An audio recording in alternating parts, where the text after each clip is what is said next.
예, 자, 충분론 했고, 예, 우선권 부여론 마저 설명을 하도록 하겠습니다.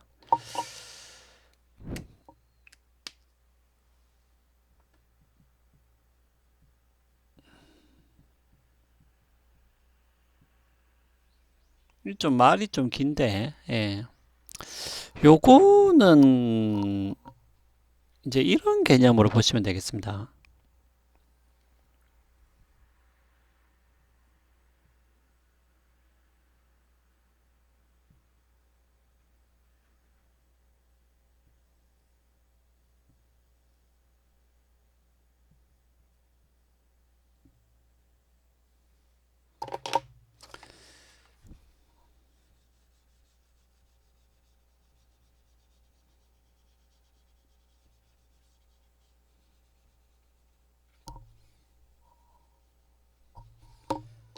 그러니까 이 사람은 40을 가지고 있고, 이 사람은 100을 가지고 있어요. 예.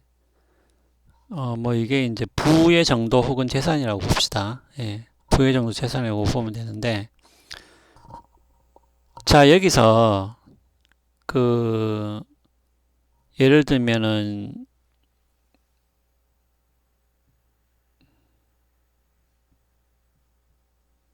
20을 준다고 합시다. 자, 이해보다 더 구체적인 게 좋겠네요. 그러면 이렇게 하죠. 이 사람 지금 재산이 많아요. 그래서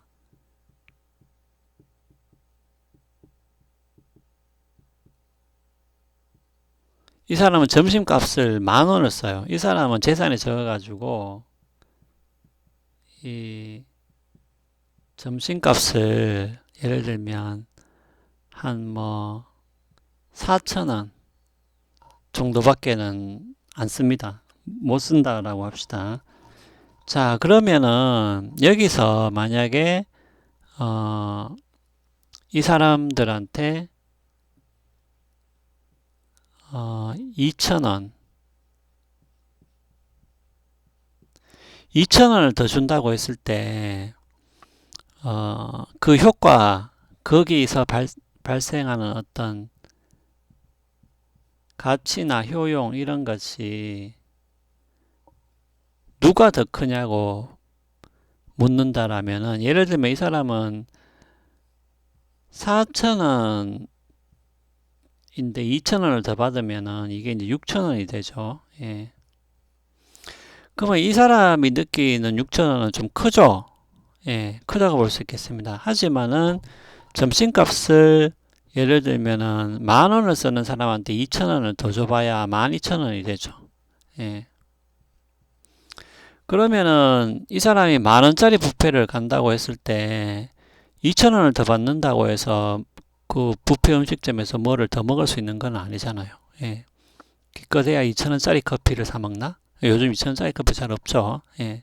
설사 있다 하더라도 뭐 크게 맛있다라고 볼 수 없겠습니다. 그래서 이 사람이 2,000원을 받았을 때 느끼는 어떤 그 효용 혹은 가치가 예를 들면은 10 정도라면은 이 사람은 지금 4,000원인데 2,000원을 더 받으면 6,000원이 되니까 그러면 6,000원 정식도 있을 수가 있겠죠. 예, 그러면은 그 점심값의 질이 그러니까 이 사람이 4,000원으로 먹는 점심의 질하고 이게 6,000원이 됐을 때 점심의 질이 훨씬 더 향상됐다고 볼 수 있겠죠. 이 사람의 입장에서는. 예.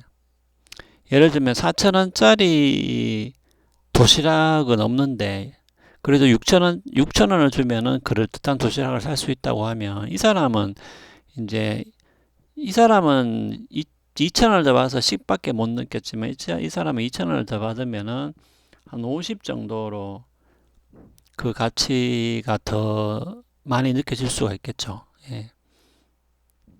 그러면은 요 2,000원을 요 사람한테 주기보다는 요 40 가진 사람한테 주는 게 더 낫다라는 겁니다. 예, 우선권 부여론에 따르면은.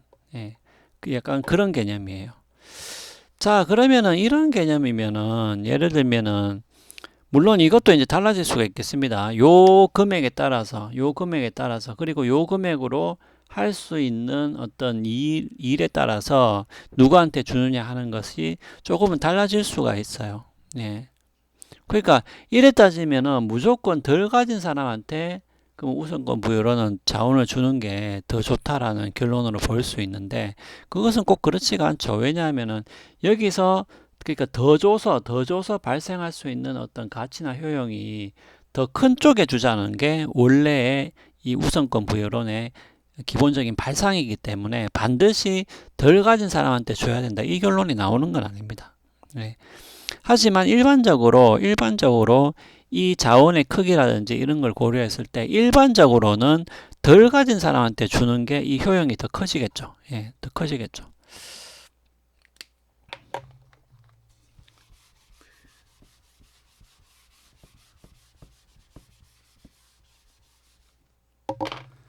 자, 한 달에 200 버는 사람이 있고요.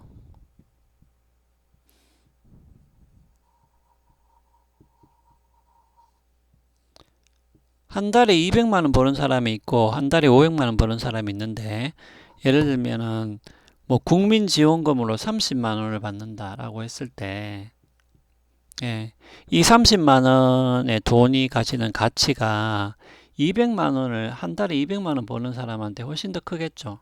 이 사람이 100만큼의 가치를 느낀다면은 이 사람은 뭐 한 40밖에는 안 될 수 있겠죠. 일반적으로는 그렇다는 겁니다. 일반적으로는. 예.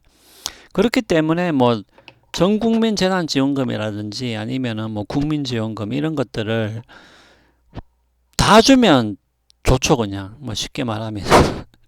보편 지원을 하면 다 좋은데 만약에 보편 지원이 안 된다라고 하면은 누구한테 주는 게 더 나은 거냐라고 했을 때는 바로 이 원리에 따라서.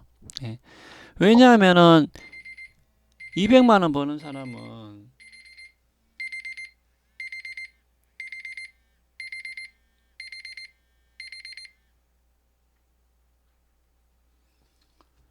여러분들 200만 원 버는 사람은 월세가 30만 원일 수 있잖아요. 그러면은 30만 원 지원을 받으면은 월세 30만 원을 안 내도 되니까 이거는 크죠. 예, 크죠. 근데 500만 원 받는 사람은 30만 원 받아도 예를 들면 이 사람이 사는 월세가 예를 들면은 얼마로 할까요? 뭐 한 80만 원 된다 이러면은 물론 뭐 이것도 작은 돈은 아니다라고 말을 할 수 있겠지만은 이 사람이 느끼는 거하고는 다르겠죠. 왜냐하면은 30만 원 줘도 월세가 80만 원이면 50만 원은 자기가 내야 되잖아요. 하지만은 이 사람은 30만 원을 받으면은 월세를 안 내도 되지. 예. 그러니까 결과적으로는 이렇게 상대적으로 덜 가진 사람한테 주는 게 여기서 발생하는 가치나 효용이 더 크다라고 볼 수 있겠습니다. 물론 아까도 얘기했죠. 반드시 그러면 우선권 부여라는 게 그냥 덜 가진 사람한테 무조건 주자 이런 결론에 도달하는 건 아니고요. 여기서 발생하는 효용이나 가치가 더 높은 쪽 만약에 30만 원을 줬는데 이 사람이 뭔가를 할 수 있는 게 더 많아 가지고 이 30만 원으로 아주 더 많은 어떤 가치를 창출했다고 하면 이 사람한테 줄 수도 있겠죠. 예. 그래 되는 거겠죠. 자, 그 다음에 응보론을 봅시다. 예. 아까 그 종은 미리 좀 울려가지고 아직 시간이 조금 남아 있습니다. 시간을 다시 조정을 하고, 예.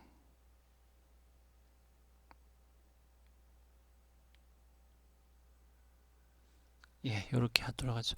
자, 그러면 응보론 보죠. 응보론.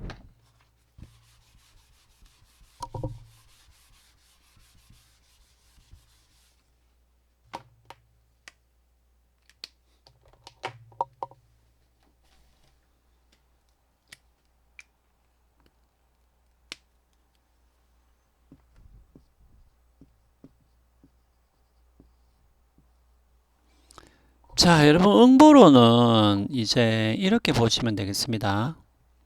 요거는 이제 같은 사람을 보시면 되는데,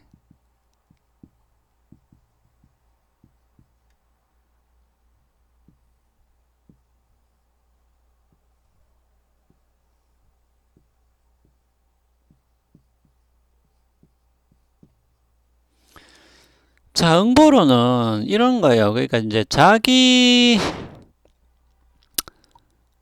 그러니까 철수가 이제 40만큼 가지고 있다가 90을 버렸단 말이죠. 90을 버렸단 말이죠. 근데 이제 요게 어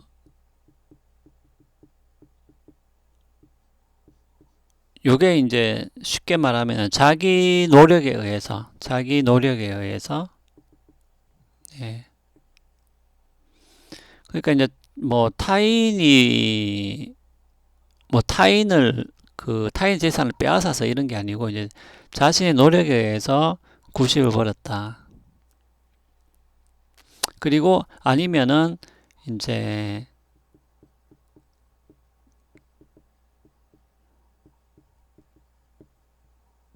자기 책임이 아닌 것. 예를 들면은 뭐 그 철수의 이제 부모님이 그냥 부자다. 예, 그래서 철수가 이제 뭐 재산을 상속을 받는다든지 아니면은 상속 안 받아도 뭐 부모님하고 같이 살아서 뭐 크게 사는데 불편함이 없다. 뭐 이런 거 그런 경우도 있을 수가 있겠죠. 이런 것들은 이제 자기 책임은 아니죠. 그 말은 뭐냐면은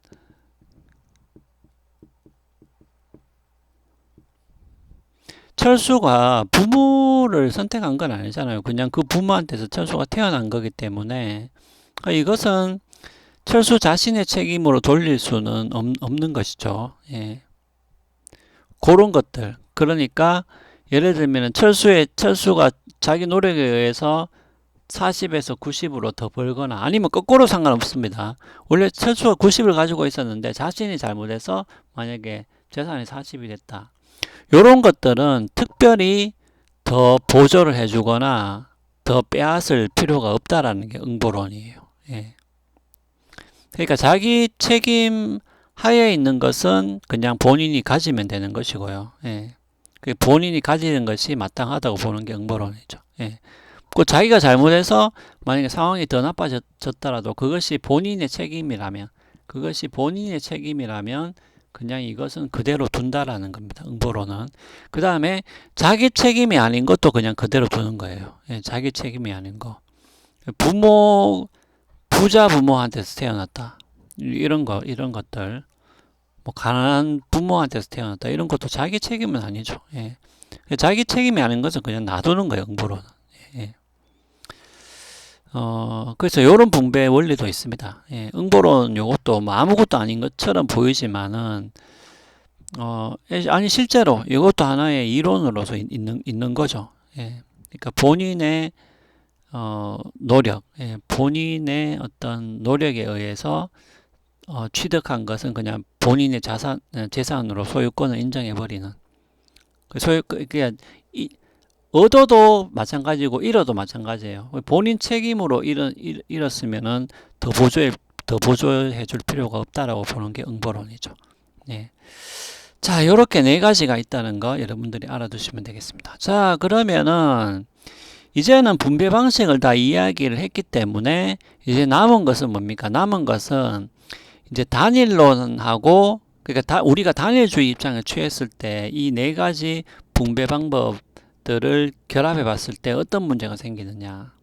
우리가 단일주의 입장을 취하고서도 이런 분배 방법을 선택했을 때 아무런 문제가 안 생기느냐. 이런 걸 살펴보자는 거죠. 그것만 살펴보면 이제 단일주의 입장을 취하는 것이 얼마나 합당한지를 우리가 판단할 수가 있겠죠. 예, 그래야 되는 겁니다. 시나리오가. 자, 그러면은 일단 시간이 됐기 때문에 그 분배 방법을 다 설명했습니다. 그럼 요 네 가지 분배 방법을 단일주의와 결합했을 때 어떤 문제가 생기냐. 요것은 다음 시간에 살펴보도록 하겠습니다.